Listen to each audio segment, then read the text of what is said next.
خیلی‌ها نمیتونن مرغ درسته ببرن. Iran might be one of the most misunderstood places on Earth. For decades, it's been framed as hostile, closed off, and unforgiving. A place where rules crush freedom, where women are invisible, where anger fills the streets.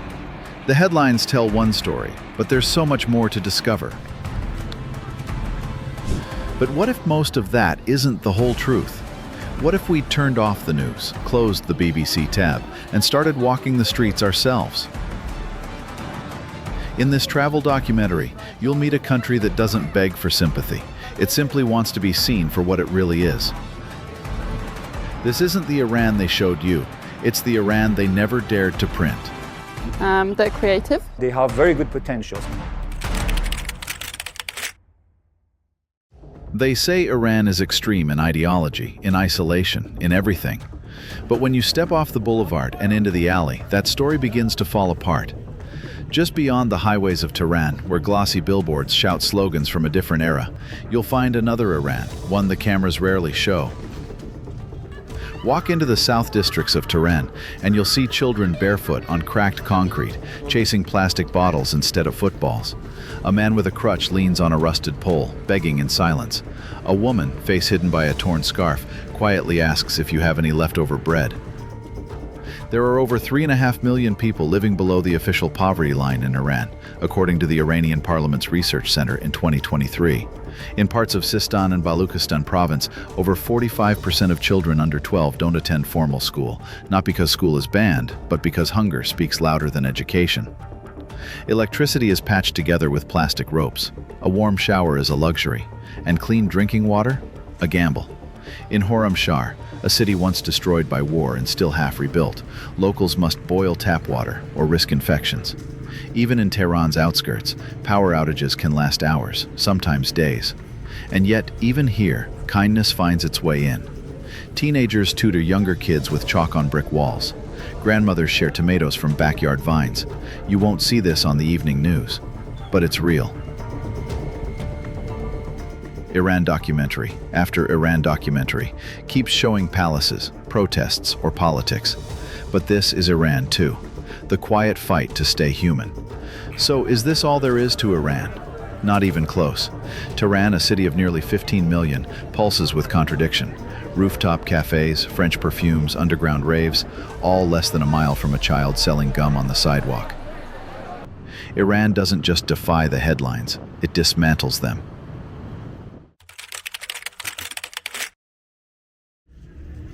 It's one of the most outdated cliches still floating around, that Iran is a country where daily life unfolds on camelback, with no trace of modernity in sight. But step into any major Iranian city, and that image vanishes instantly. In Tehran, you'll see high-speed metro lines, cashless cafes, and traffic jams filled with both locally produced sedans and foreign imports. An American tourist finds the Tehran's metro safer and cleaner than many American cities, with guided tours making every street accessible. In Isfahan or Shiraz, you'll find shopping malls, co-working spaces, and neighborhoods with fiber internet that's faster than in many Western cities. Far from being stuck in time, Iran is home to one of the most self-reliant science and technology sectors in the region. Despite heavy international sanctions, the country has made notable advances in aerospace design, nanotechnology, and nuclear research. If Iran can build satellites under sanctions, what's stopping the free world from solving poverty?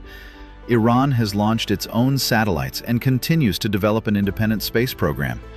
Engineers and scientists are pushing forward even without access to many global resources. And on social media, where filters can warp reality, the truth still manages to slip through. Accounts like Rich Kids of Tehran have gone viral, showcasing rooftop pools, designer brands, and private house parties. Sure, this isn't the life of every Iranian. Rural villages still exist, and yes, some communities do rely on donkeys for transport in remote terrain. But so do innovation hubs. Startups, smart city initiatives, and young entrepreneurs are reshaping Iran's present.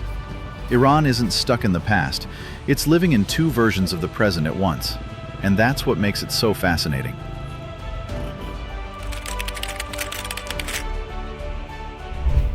You might expect Iran to be a place where books are banned, minds are silenced, and ambition is crushed by ideology. But walk onto a university campus in Tehran, Isfahan, or Mashhad, and that image collapses instantly.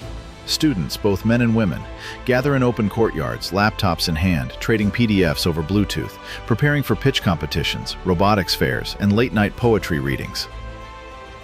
In 2025, Iran's own Ministry of Education confirmed something astonishing.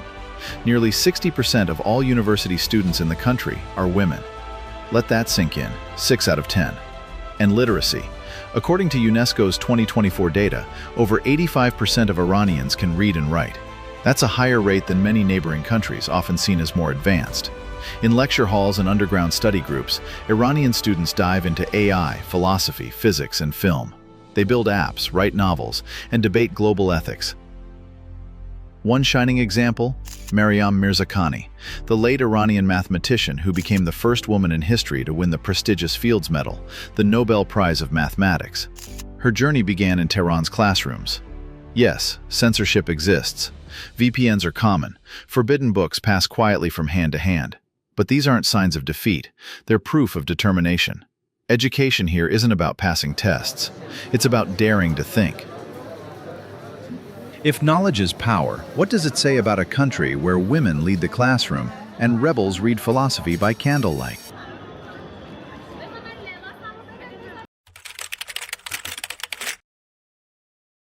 Let's get one thing straight. Iranians are not Arabs, never have been. And if you call them that on the street in Tehran, you might get an eye roll, a history lesson, or worse. It's one of the most persistent Western myths, lazily grouping Iran with its Arab neighbors, just because they share a religion or use a similar alphabet. The largest ethnic group is Persian, yes, but Iran is home to a mosaic of over 10 officially recognized ethnic minorities. Iran is a continent disguised as a country. But guess what? Farsi isn't Arabic.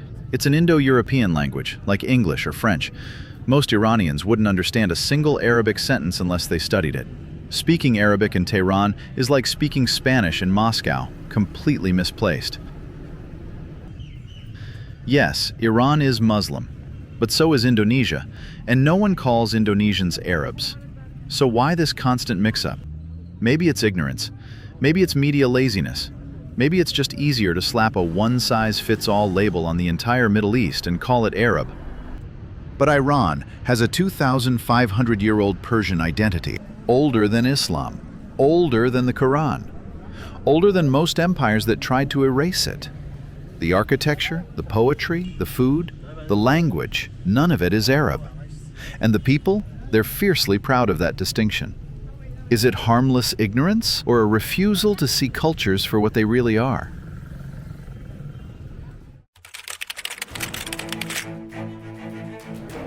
To much of the world, Iran is seen as a threat, a country of missiles, militias, and menace. But zoom out, wider than the headlines, and something doesn't quite add up. Since the 1979 revolution, Iran has become the West's favorite villain. But here's a fact often skipped. In the last 250 years, Iran has not launched a single war of conquest. Not one.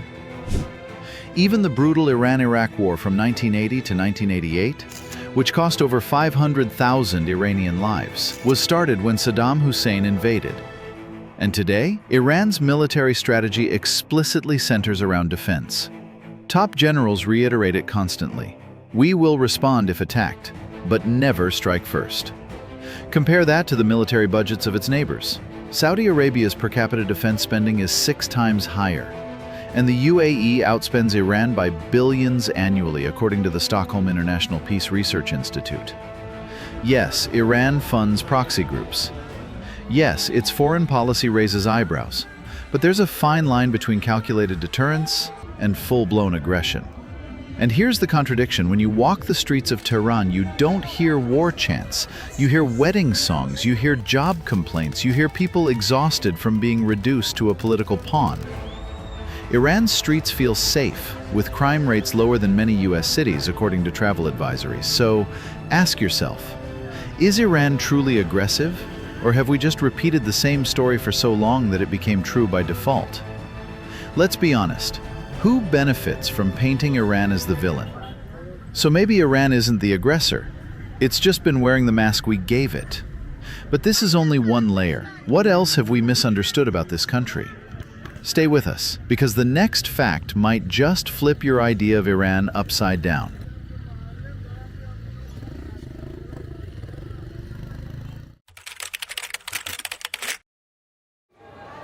They say the veil hides everything.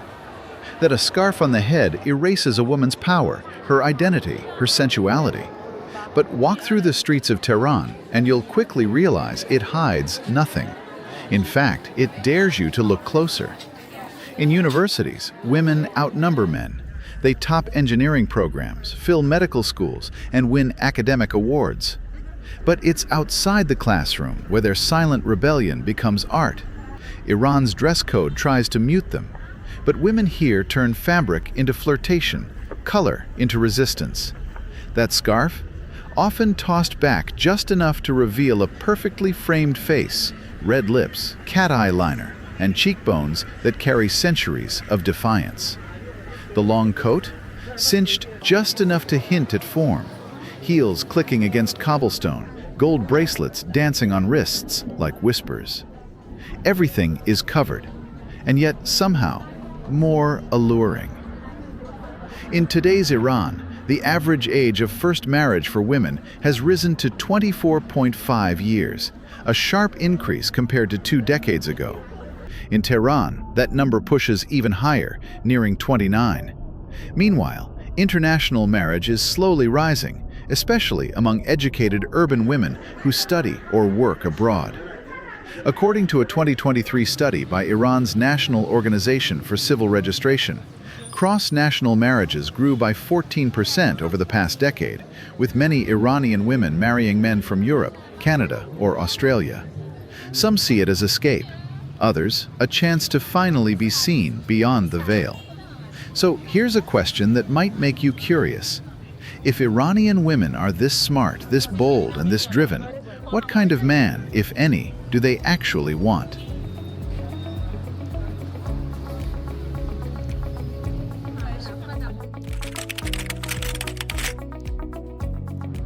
They say Iran is frozen in time, paralyzed by politics, trapped in sanctions, cut off from modernity. But then the metro doors open, and that myth vanishes fast. The Tehran metro hums to life, clean, punctual, crowded with students, workers, grandmothers with grocery bags. It stretches over 200 kilometers with more than 130 stations, making it one of the largest subway systems in the Middle East. If progress moves like this underground, what else is the world failing to see above ground? In 2025, new lines reached satellite towns, giving blue-collar families a lifeline to the urban core. In the city streets, controlled chaos. Taxis, buses, and scooters weave through city arteries while smart traffic lights manage the flow. In cities like Isfahan and Mashhad, light rail and BRT lanes move millions each day. And it doesn't stop at city limits. Iran's national rail system, with modern electric trains, runs from the Caspian Sea to the Persian Gulf, crossing mountains and deserts to connect the nation. In remote provinces, this isn't just infrastructure, it's survival. Even in healthcare, Iran bucks a stereotype. With over 900 public hospitals, universal coverage, and world-class transplant and cancer centers, the country quietly leads in medical access, while the world looks the other way.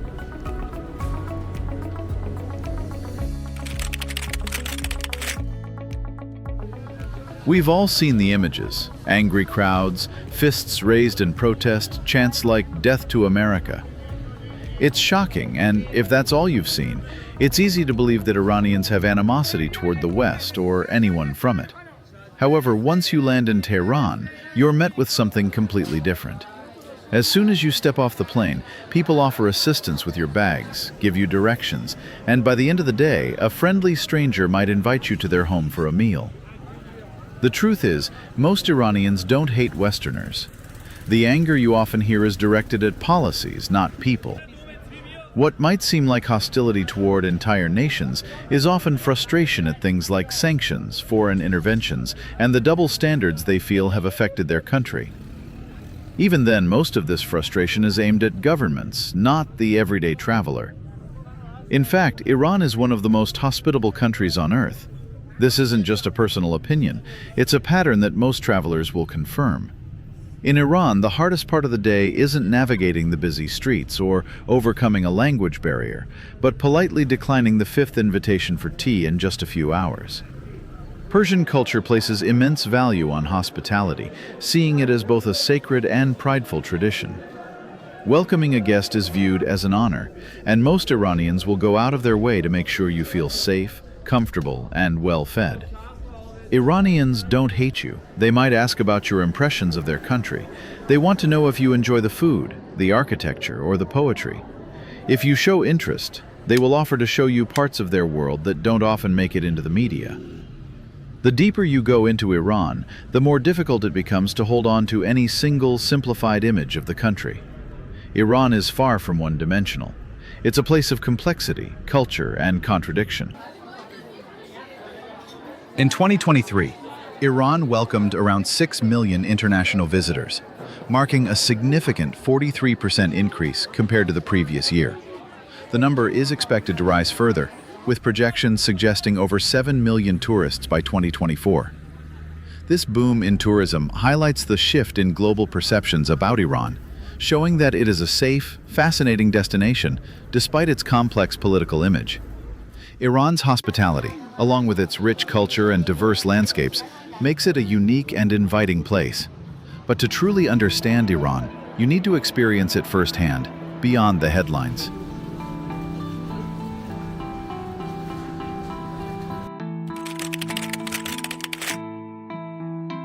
What if the most misunderstood thing about Iran isn't politics, but prayer? To outsiders, the sight of Iran's religious life can feel overwhelming. Black banners during Muharram, televised sermons quoting scripture, laws written in the language of divine will. The word theocracy floats above every image. But here's the truth. Iran may be governed by clerics, but its people are not a religious monolith. Roughly 90% of the population identifies as Shia Muslim, yet millions of Iranians don't follow this path. Iran is also home to Sunni Muslims, Zoroastrians, Armenian and Assyrian Christians, Jews, and a fast-growing segment of non-religious citizens. A 2020 survey by Gamayan found that over 47% of Iranians say they have distanced themselves from organized religion entirely, a staggering number in a country where religion is law. And even among believers, there's complexity. Some attend mosques weekly. Others only show up for funerals. Many participate in rituals out of culture, not conviction. The public displays, processions, passion plays, mourning for martyrs are just as much performance as prayer. Behind closed doors, especially among Iran's youth, questions echo louder than chants. What does faith mean when it's tied to fear? Can belief survive when it's mandatory? Iran's religion isn't just about scripture or sermons. It's about tension between tradition and rebellion, ritual and reason. And in that gap, Iranians are quietly redefining what it means to be spiritual under surveillance. The headlines never show that, but it's there, whispered, endured, and sometimes deeply believed.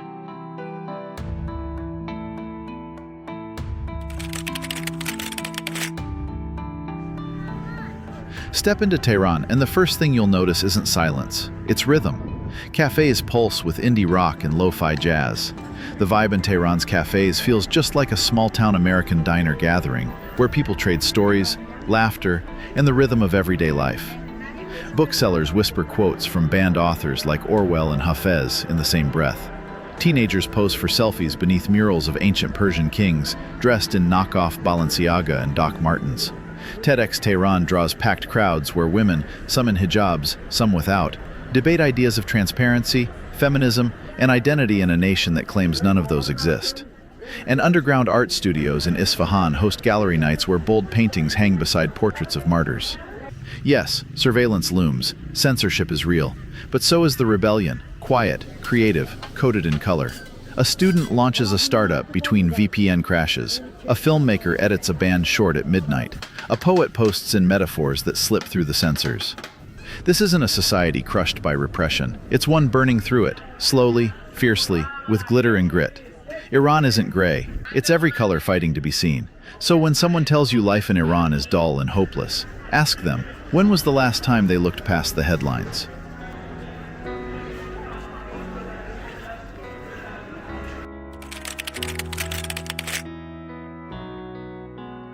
Think of Iran, and most outsiders picture one thing: sand.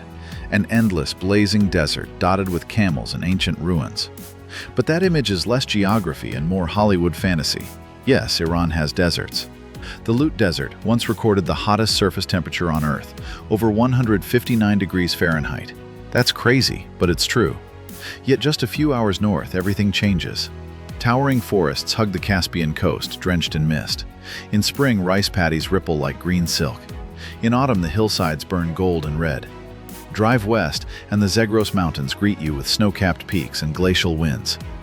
Tehran itself touches the Alborz Range, and within an hour, you're not walking sand, you're skiing powder.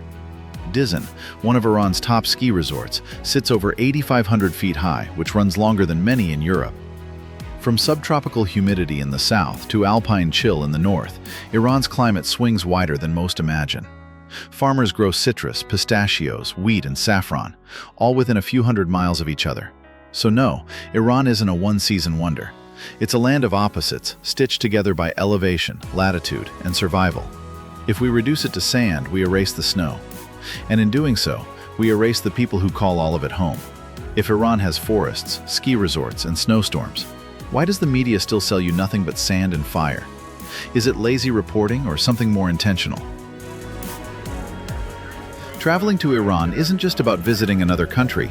It's about embracing the contradictions, complexities, and incredible hospitality that make it unique. The experience will shift your perspective and challenge preconceived notions.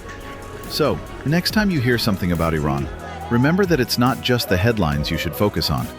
The world is full of stories waiting to be explored, and Iran is one of the most misunderstood yet most fascinating places to see firsthand. If this episode shifted your perspective on Iran, drop a comment and let us know how your views have changed. And for more eye-opening stories like this, subscribe to Fella Travel. Let's journey beyond the surface together. Because the world isn't just what we hear, it's what we're willing to see and feel for ourselves.